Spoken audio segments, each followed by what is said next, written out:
17절에서 21절까지 말씀을 제가 봉독합니다. 하나님이 그 아들을 세상에 보내신 것은 세상을 심판하시려는 것이 아닙니다. 그 아들을 통해서 세상이 구원받게 하시려는 것입니다. 그를 믿는 사람은 심판받지 않습니다. 그러나 믿지 않는 사람은 이미 심판을 받았습니다. 하나님의 하나뿐인 아들의 이름을 믿지 않았기 때문입니다. 심판이란 이것입니다. 빛이 세상에 왔는데 사람들이 빛보다 어두움을 더 사랑했다는 것입니다. 그들이 한 일들이 악했기 때문이지요. 못된 짓을 하는 사람마다 빛을 미워하고 빛 가까이로 오지 않아요. 자기들이 한 일들이 들추어지지 않게 하려는 것이지요. 그러나 진리를 실행하는 사람은 빛 가까이로 옵니다. 자기가 한 일들이 하나님 안에서 한 것임이 드러나게 하려는 것이지요. 아멘. 예수 그리스도를 믿는 사람에게 요한복음 3장 니고데모를 통해서 거듭남을 강조하고 또 영원한 생명을 얻음을 선포한 말씀이 요한복음 3장입니다. 오늘 본문 17절은 그 16절과 바로 이어서 나오는 거죠. 16절에 우리가 잘 알고 있는 하나님이 세상을 이처럼 사랑하셔서 하나뿐인 아들을 주셨는데 그 아들을 믿는 사람은 멸망하지 않고 영원한 생명을 누릴 수 있다 하는 그 16절의 말씀에 이어서 17절이 바로 나오죠. 그래서 하나님이 그 아들을 세상에 보내신 그 목적이 뭐냐 하는 것이 17절에 나오죠. 그래서 하나님이 아들을 세상에 보내신 목적이 세상을 심판하시려는 것이 아닙니다. 그 아들을 통해서 세상이 구원받게 하시려는 것입니다. 라고 선포합니다. 그러니까 초대교회 교회 공동체에서 예수님이 우리에게 오심의 목적이 심판이 아니라 구원받게 하는 것이다 라고 선포하는 거죠. 근데 우리가 부활절을 맞이해서 예수님의 십자가의 사건과 예수의 부활의 사건이 이 세상의 구원과 어떤 관련성이 있는가 하는 것을 초대교회는 고민을 하고 그것에 대해서 그리스도의 부활을 선포하는 것은 바로 이 세상의 구원이 이루어졌음을 선포하는 겁니다. 그러면 예수님의 빈 무덤의 이 사건을 보면 그 무덤이라는 상징성을 초대교회가 강조하죠. 무덤 하면 뭐예요? 죽음이잖아요. 죽음. 무덤 그러면 죽음입니다. 그러면 그 죽음은 왜 결과론적으로 죽음이 오나요? 하나는 나이가 먹어서 죽게 되고 세월이 가서 죽게 되고 하나는 병이 들어서 죽게 되죠. 또 하나는 이제 억울한 죽음이죠. 그러니까 예수님의 십자가의 죽음은 자연스러운 죽음이 아니잖아요. 억울한 죽음이고 종교적으로 혹은 정치적으로 예수를 죽이는 그 죽임의 세력들에 의해서 죽임을 당한 거잖아요. 내가 스스로 죽음을 맞이했다기보다는 죽임을 당한 거예요. 십자가는. 그래서 겟세마네 동산에서 예수님은 하나님께 기도하면서 아버지여 할 수만 있다면 이 잔을 나에게 빼앗아 가주십시오 라고 기도하잖아요. 그러니까 죽고 싶지 않다는 뜻이에요. 하나님이여 나는 죽고 싶지 않습니다. 그러니까 이 십자가의 죽음을 나에게 빼앗아 가 주십시오 하고 겟세마네 동산에서 기도했는데 그 예수의 인간성, 인성의 모습을 그대로 드러내는 모습이죠. 그래서 예수는 십자가를 이렇게 내가 지겠다 하고 찬성하기보다는 수동적인 거예요. 나는 십자가를 지고 싶지 않은데 그 유대 종교 지도자들과 로마의 정치가들에 의해서 내가 죽을 수밖에 없다는 것을 아는 거죠. 그래서 예수님의 죽음은 수동적인 거예요. 능동적인 것이 아니라 수동적인 거예요. 근데 왜 예수님의 십자가의 죽음을 하나님은 이렇게 죽임의 세력에 의해서 마지못해서 십자가를 지게 되고 마지못해서 골고다에서 십자가의 죽임을 당할 수밖에 없도록 그렇게 하셨을까? 역사를 하셨을까? 생각을 해보면 세상을 구원하기 위한 하나님의 역사잖아요. 근데 이 세상을 구원하는 하나님의 역사는 우리 인간 쪽에서 보면 상당히 수동적이에요. 인간이 구원을 이루는 게 아니라 인간은 구원을 받는 거지 내가 구원을 성취하지 못하는 거예요. 그래서 예수님마저도 그 하나님의 구원을 예수님이 능동적으로 내가 적극적으로 십자가를 지고 적극적으로 내가 세상의 구원을 이루는 것이 아니라 하나님이 이루었다고 고백한. 그래서 우리 인간들 입장에서 보면 또 초대교회 그리스도인들 입장에서 보면 이 하나님의 세상의 구원은 아주 수동적입니다. 그래서 기독교의 종교의 아주 독특성이 드러난 거예요. 다른 종교들은 되게 능동적이에요. 인간들이 열심히 노력해서 구원을 이루는 거예요. 근데 기독교는 인간들의 노력도 필요하지만 그거를 구원을 이루는 거는 하나님이라는 거예요. 인간이 아니라. 그래서 하나님의 목적이 이 세상을 구원받게 하려고 한 것이다 라고 17절에 아주 이렇게 명확하게 선포를 하는 거죠.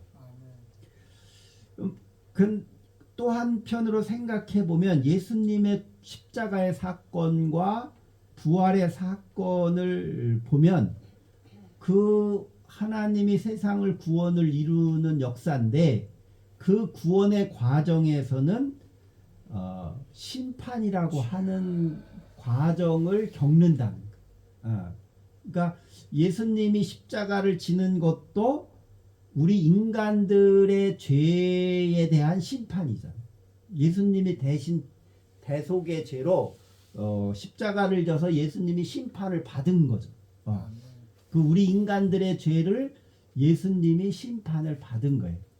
그러니까 이 초대교회 그리스도인들의 신앙관 속에서는 하나님의 구원이라고 하는 것은 이 세상의 악한 것, 이 세상의 죄악된 것들, 죄라고 하는 것들, 하나님의 뜻을 거역한 것들, 그러한 것들에 대해서 그냥 무마해 주는 게 아니라 그런 것들에 대해서 심판을 겪은 다음에 구원이 이루어진다는 거죠. 그 심판을 우리가 받아들여야 된다는 거예요.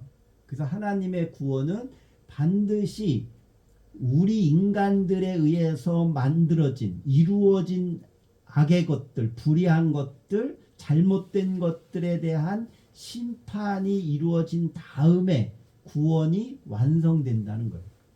그래서 예수님이 십자가의 고난을 통해서 우리들을 대신해서 그 심판을 받은 거죠.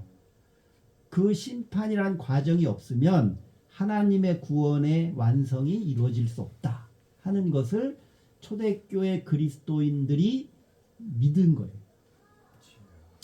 그래서 그 심판이 어떻게 일어나고 있는지를 18절에 이야기합니다. 그 심판이 어떻게 이루어지나. 그래서 18절에 보면 그 예수, 하나님이 보낸 아들, 그 예수 구원자를 믿는 사람은 심판받지 않습니다. 왜? 예수님이 대신 졌으니까, 심판을 받았으니까. 그래서 믿는 성도들은 그 심판을 받지 않습니다. 그러나 믿지 않는 사람은 이미 심판을 받았습니다. 근데 여기서 보면 완료형으로 나오죠. 이미 심판을 받았다는 거예요. 그래서 이 심판, 그리스도의 십자가의 사건 속에 예수 믿는 사람은 예수님이 대신 십자가를 져서 심판을 받지 않지만 예수를 믿지 않는 사람도 이 십자가의 사건 속에서 이미 심판이 이루어졌다는 거예요. 왜냐 하면 그 심판이 이루어져야 그 다음에 구원이 완성되니까 그런 거예요. 그래서 믿지 않던 사람도 이 십자가의 사건 속에 이미 심판이 이루어졌기 때문에 믿지 않았던 그 사람들이 나중에 회개하고 예수를 믿었을 때 그 심판이라고 하는 그 과정이 이미 겪어진 거예요. 그래서 예수를 믿는 신앙의 고백을 하는 그 사람에게는 이미 예수의 십자가의 대속의 사건이 그에게 일어난 거죠. 그래서 믿는 그 사람에게는 예수님의 대속의 십자가 사건이 그 믿는 순간에 그 사람에게 일어난 거예요. 십자가의 사건. 그래서 초대교회 그리스도인들의 신앙과는 예수님의 십자가의 사건을 이례적인 것으로 보지 않는 거예요. 이례적인. 그냥 과거의 역사로 보지 않는 거예요. 그 십자가의 사건이 내가 예수를 믿는다고 신앙 고백을 할 때 그 십자가의 구원의 사건이 나한테 현재 일어나는 거죠. 그래서 과거형이 아니라 현재형으로 하나님의 구원이 나에게 이루어진다고 믿은 거예요. 이게 기독교의 신앙관이에요. 오늘 우리는 그런 구원을 믿는 겁니다. 그래서 믿지 않는 사람도 이미 심판을 이미 받았는데 그 사람이 예수를 믿겠다고 회개하고 고백을 하면 그 십자가의 사건이 그에게 일어나기 때문에 그에게 심판은 이미 이루어져 버린 거예요. 그리고 구원이 이루어지는 거예요. 심판 속에 갇혀서 거기에서 연옥처럼 고난을 당하는 것이 아니라 그에게 심판은 이미 끝나버린 과거의 사건이 돼버리는 거예요. 그러나 믿지 않으면 그 심판은 계속 이루어지는 거죠. 끝나지 않는 거예요. 믿지 않으면 심판이 계속 이루어지는 거예요. 그래서 초대교회 그리스도인들은 왜 구원을 그냥 다 좋은 게 좋은데 하나님 그냥 다 좋은 게 좋으니까 믿는 사람이든 믿지 않는 사람이든 그냥 다 구원시키면 되지 뭐 그렇게 조건을 다냐라고 볼 수도 있지만 초대교회 그리스도인들에게는 그 로마의 억압, 핍박, 통제, 비인간성, 폭력 이런 것들이 계속 진행되고 있잖아요. 초대교회 때.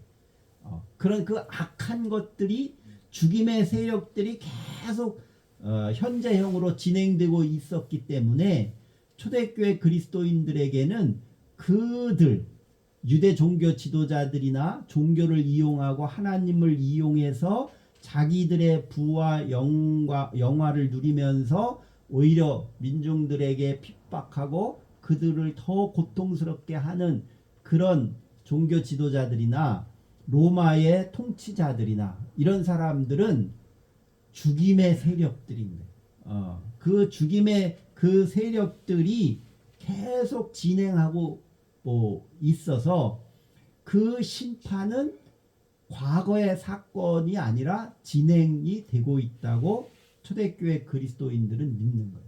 그래서 하나님의 심판이 저 로마의 통치자들에게, 저 유대 종교 지도자들에게 계속 하나님의 심판이 현재 임하고 있다라고 하는 거죠. 그 페이스북에 얼마 전에 한 목사님이 글을 올렸더라고요. 나는 천국에 가보지 않아서 천국이 있는지 내가 확신은 못하겠는데 내가 확신하는 건 하나가 있다. 그건 뭐냐면 반드시 지옥은 있다. 왜냐하면 윤석열이나 김건희나 저 트럼프 같은 인간들은 반드시 지옥 가야 되기 때문에 지옥이 없으면 안 된다. 지옥이 꼭 있어야 된다. 그래서 자기가 지옥이 있다는 것은 확신한다. 그런 글을 썼던데, 이렇게 초대교회 그리스도인들이 그런 심정인 거예요. 반드시 지옥이 있어야 된다. 왜? 저 로마의 통치자들이나 저 유대 종교 지도자들을 저 죽임을 만들어내고 저 사망의 사탄의 권세를 가지고 있는 저 인간들은 반드시 지옥에 가야 되고 심판을 받아야 된다. 그래서 이 요한복음 3장이 하나님의 구원에 관한 선포의 장인데 반드시 심판 얘기를 하는 거예요. 그래서 하나님의 하나뿐인 아들의 이름을 믿지 않았기 때문입니다. 그럼 여기에서 믿음이라고 하는 것이 그냥 나 예수 믿겠어요, 그런 것만이 아니라 그렇게 입술로 자기 표현으로 나 예수 믿겠습니다 라고 고백을 하는 것도 믿음이지만 그것만이 믿음이 아니라 초대교회가 강조한 이 믿음이라는 것은 이 예수를 십자가에 못 박아 만드는 그 죽임의 세력들, 유대 종교 지도자들이나 로마의 통치자들 편에 서지 않는 거예요. 그러니까 그들 편에 나는 서지 않겠다. 나는 하나님 나라의 자녀로 그 하나님 나라 쪽에 서겠다라고 나의 삶의 자리, 나의 삶의 방향을 정하는 거예요. 믿음이라는 게. 그러니까 항상 저 나쁜 놈들, 저 악한 놈들 편에 내가 거기에 끌려갔는데 어쩔 수 없이 내가 그쪽에 섰는데 나는 이제는 그쪽에 안 서겠다. 나는 이쪽에 서겠다는 그런 자기의 결단이 초대교회 그리스도인들에게 나 예수 믿겠습니다. 그 말은 나는 저쪽 편에 안 서고 나는 이제 죽어도 내가 십자가를 져고 내가 순교를 당할지라도 나는 이제 저쪽에 안 서고 이쪽에 서겠습니다. 라고 고백하는 게 믿음이었어요. 초대교회는. 그럼 오늘날 우리 현대인들에게 믿음이라는 게 뭘까? 그거는 우리가 하나님의 구원의 역사하심을 이제 깨닫는 거예요. 하나님이 우리를 통해서 나를 통해서 이렇게 하나님의 구원을 이루시는구나 하는 것을 깨닫고 내가 하나님의 구원에 반대되는 저 세상 속에서 쾌락을 추구하고 악을 추구하는 그쪽에 내가 서 있는데 이제부터 나는 하나님의 나라를 이루어가는 하나님의 편에 내가 삶을 살아야겠구나. 정말 어떻게 하는 것이 21세기에 우리 현대사회에서 어떻게 하는 것이 하나님 편에 서는 것인가를 깨닫는 거죠. 그게 바로 이 어두움 쪽에 내가 인생을 살고 있었는데 내가 이제 밝은 쪽, 빛의 세상으로 내가 옮겨가겠다고 하는 자기 결단의 고백이 바로 믿음인 거예요. 그래서 19절에 보면 심판이라는 것은 바로 이런 것입니다. 빛이 세상에 왔는데, 여기 빛은 누구예요? 예수 그리스도죠. 예수님이 빛으로 이 세상에 왔는데 사람들이 빛보다 어두움을 더 사랑했다는 것입니다. 그럼 왜 사람들은 이 어두움을 더 사랑했을까? 사랑할까? 현재도. 그것을 우리들은 어두움이라고 깨닫지 못한다는 거. 그걸 인식을 못한다는 거. 세상 사람들은, 믿지 않는 사람들은 자기가 지금 살고 있는 이 삶의 자리가 어두움이라고 인식하지 않고 여기가 참 좋다고 인식한다. 그러니까 여기가 좋사오니 그런 거예요.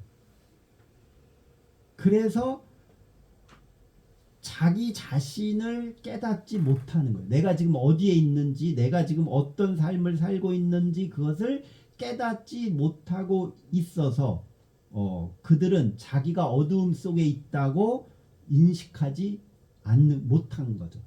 그것을 깨우쳐 주는 거예요. 그래서 사도 바울이 다메섹 도상에서 예수 믿는 사람을 감옥에 쳐넣어야겠다 하고 제사장의 공문을 가지고 가다가 부활하신 예수님을 환영을 본 거죠. 그때 사울아 사울아 너가 왜 나를 핍박하느냐, 그런 하나님의 음성을 듣고 그가 눈이 어두워졌다. 그 뒤로 바울이 안질이 생겨서 늘 고생을 했다고 하잖아요. 그 강렬한 빛을 보고. 그 바울은 예수 믿는 사람을 잡아서 감옥에 가두는 것이 옳다고 생각했고, 그것이 바로 자기는 좋은 세상, 밝은 세상, 행복한 세상이라고 믿고 있었던 거죠. 바울은. 그런데 그것이 잘못된 것이라는 것을 그가 눈이 어두워져서야 내가 지금 있는 것은, 내가 행동하는 것은 내가 어두움 속에서 있는 거구나 하는 것을 자기 눈이 어두워져서야 깨달은 거예요. 바울. 그래서 바울은 부활한 예수를 만난 뒤에 참된 빛이 빛된 세상이 어떤 건지를 깨달은 거죠. 그래서 예수 믿는 사람을 잡아들이는 것이 아니라 오히려 내가 그들과 함께 복음을 증거하는 것이 빛된 세상을 사는 거구나 하는 걸 깨달은 거예요. 근데 바울이 그것을 깨닫고는 다소에 가서 3년간 기도했다고 그러잖아요. 그러면 그게 뭐냐면 이 어둠의 삶을 청산하는데 3년 걸렸다는 거예요. 그러니까 회개하는데 3년 걸린 거예요. 그래서 목사 되려면 신학대학원에 들어가야 되는데 신학대학원이 3년이에요. 다른 대학원은 다 2년이잖아요. 3년이에요. 그게 왜 3년으로 정했냐면 바울처럼 새로운 사람이 되려면 신학대학원에 들어와서 교육받고 훈련받아서 목사가 돼야 되니까 3년간 훈련을 받아야 된다. 그래서 3년이 된 거예요. 근데 되게 이제 신학대학원 가서 그 MDB 과정 3년 가서 공부하다 보면 믿음이 다 떨어지죠. 신앙이, 자기가 지금까지 가지고 있던 신앙이 막 흔들리죠. 근데 그런 신앙이 흔들려서 바른 신앙으로 다시 회복이 돼야죠. 그래서 그 사람마다 빛을 미워하고 그 못된 짓을 하는 악한 사람들은 빛을 미워하고 빛 가까이로 오지 않아요. 자기들이 한 일들이 들추어지지 않게 하려는 것이지요. 이렇게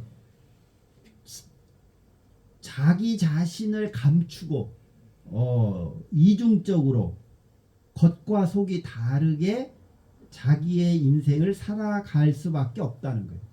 그러나 예수 믿는 사람은 겉과 속이 다르지 않고 행동하는 거나 마음 쓰는 거나 일치가 돼야 된다는 거죠. 그게 바로 빛 가운데 사는 사람이다.